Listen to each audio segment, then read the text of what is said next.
Kan bergizi gratis ya, bukan berarti melawan pemerintah. Justru sebaliknya, kita adalah orang yang pro kepada pemerintah. Bentuk pada cinta NKRI, menolak pemborosan, menolak korupsi, anti koruptor, dan menolak program yang hanya mengubah uang rakyat menjadi tai, ya kan? Kalau kemarin misalnya saudara ditawarin untuk menyediakan MBG, wajib tolak. Minimal kalau satu yayasan nggak nolak, satu wali murid aja nolak, ya kan, wajib itu.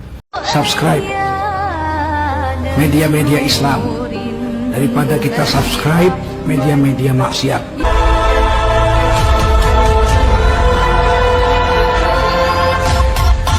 Ya, bismillahirrahmanirrahim. Assalamualaikum, jumpa lagi Al-Fakir Abi Faisal. Selasa 23 September. Masih panjang umur perubahan, panjang umur perjuangan. Gak mau berubah, gak mau berjuang pakai nek otak.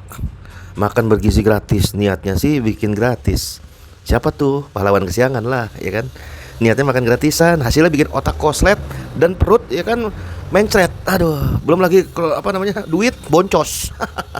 Hah, anggota Komisi 9 DPR mengungkap adanya dugaan dompet bocor. Nah, dugaan 5.000 titik dapur, ya katanya gratis.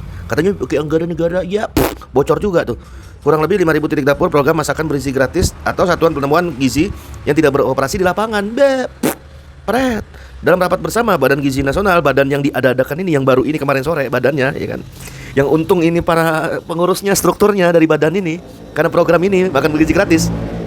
Dugaan ini terjadi karena adanya oknum. Oknumnya banyak, bikin anak keracunan, ya, oknum. Keracunan gratis, ya, gitu ya, oknum. Banyak oknum yang memahami detail sistem pendaftaran dapur MBG apa gimana.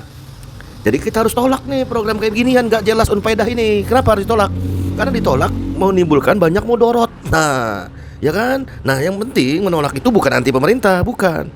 Yang menolak itu adalah anti anak keracunan, ya kan? Ya, kalau anak antum gak mau keracunan, kalau anak anda gak mau keracunan, ya kan? Ya harus ditolak, ya kan? Karena banyak oknum, ya. Jadi menolak program makan bergizi gratis bukan anti pemerintah, bukan anti NKRI, bukan. Justru ini bentuk kepedulian dan cinta pada NKRI.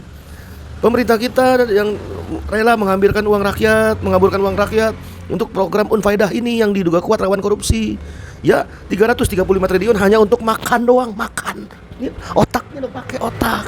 Jauh lebih besar daripada anggaran kesehatan. Anggaran kesehatan 205 triliun. Buat makan doang 300 triliun. Lebih tinggi juga dibandingin anggaran infrastruktur 190 triliun, mengalahkan perlindungan sosial non MBG 160 triliun. Poinnya apa nih poinnya? Satu program makan bergizi gratis bisa mengalahkan dana untuk bangun rumah sakit, jalan, jembatan, hingga bantuan sosial lain yang lebih penting dan berjangka panjang, dan yang paling penting bermanfaat, berfaedah, gitu ya. Ya nggak heran kalau banyak pihak menyebut makan gizi gratis adalah diduga kuat ladang korupsi baru dengan bungkus gratis, ya gratis. Buktinya September ini aja udah tercatat kurang lebih 5.000 lah kasus siswa keracunan, ya, akibat makanan yang dibagiin bukan gratis, asal-asalan, ya, diduga kuat. Kok bisa sampai keracunan? Kok bisa sampai asal-asalan? Apakah bahan bakunya nggak layak? Nah, kenapa bahan bakunya nggak layak? Kan nanya nih, masa nggak boleh nanya? Apakah ada maling? Ya, apakah ada koruptor? Diganti dengan makanan basi, makanan yang habis di pasar itu, yang habis diinjek, makanan sisa penuh bakteri. Apakah begitu? Belum lagi terbongkar kasus banyak dapur MBG fiktif. Terus setiap hari uang negara tersedot ke dapur-dapur yang bodong ini dong, yang fiktif ini dong, ya kan? Itu baru yang ketahuan, Cok. Gimana yang gak ketahuan? Nih, pakai dong, pakai. Jadi menolak makan bergizi gratis ya, bukan berarti melawan pemerintah. Justru sebaliknya, kita adalah orang yang pro kepada pemerintah. Bentuk pada cinta NKRI, menolak pemborosan, menolak korupsi, anti koruptor, dan menolak program yang hanya mengubah uang rakyat menjadi tai, ya kan? Kalau kemarin misalnya saudara ditawarin untuk menyediakan MBG, wajib tolak. Minimal kalau satu yayasan nggak nolak, satu wali murid aja nolak, ya kan, wajib itu. Karena kita sayang Indonesia. Kita tidak rela uang rakyat Indonesia, ya, digelontorkan buat proyek ini, proyek busuk ini yang diduga banyak pembusukan dan banyak oknum. Harus ditolak. Ya, itu juga kalau punya otak, ya kan. Terus gimana dong? Apa kabar otak? Nah, ini pertanyaan sejuta umat, 270 juta umat kali bisa jadi, apa berapalah, serahlah. Apa kabar otak? Pemimpin, otak mana? Otak, ya kan? Kok bisa sih niat baik malah jadi bencana, banyak fiktif, banyak dugaan koruptor, dugaan maling buat proyek unfaedah ini. Mungkin otaknya lagi liburan, ya, bisa jadi ke Israel. Hidup Israel, hidup Palestina, ya kan? Hidup dua negara. Pret.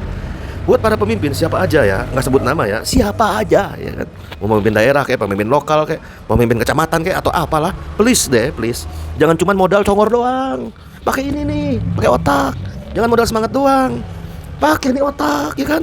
Kalau nggak ya begini dah jadinya, niatnya nolongin malah bikin runyam, endingnya akhirnya si bapak pemimpin ini ya kan cuma bisa minta maaf makan bergizi gratis, minta maaf makan bergizi gratis, lalai, minta maaf, pret. Pemimpin yang cerdas itu bukan pemimpin yang jago minta maaf ya. Pemimpin yang pro rakyat itu bukan pemimpin yang minta maaf berkali-kali, beratus-ratus kali. Tapi pemimpin yang cerdas itu pemimpin yang seperti para sahabat. Karena para sahabat itu mengikuti Nabi sallallahu alaihi wasallam, yang cerdas, bertanggung jawab, terikat dengan hukum syara, yang mampu berpikir jernih, punya otak yang lurus, otaknya bisa dipakai bukan cuma aksesoris, menganalisis dampak, resiko jangka pendek, resiko jangka panjang, dan merencanakan tindakan dengan matang. Nah, tentu saja sayang sekali model pemimpin yang model kayak tadi itu ya, yang tanggung jawab, yang punya otak cerdas, yang mengetahui dampak analisa jangka pendek, jangka panjang, dan yang paling penting memenuhi kebutuhan rakyatnya secara total, itu hanya ada di dalam sistem, di dalam aturan Islam kafah, bukan di aturan yang sekarang ini berlaku, kapitalisme dan demokrasi ala barat Yunani kuno ya kan. Sayang bener, niatnya tulus, makan gratis, keracunan orang ya elah. Niatnya tulus ya kan, niatnya baik ya kan, malah banyak dapur fiktif. Aduh, pakai otak.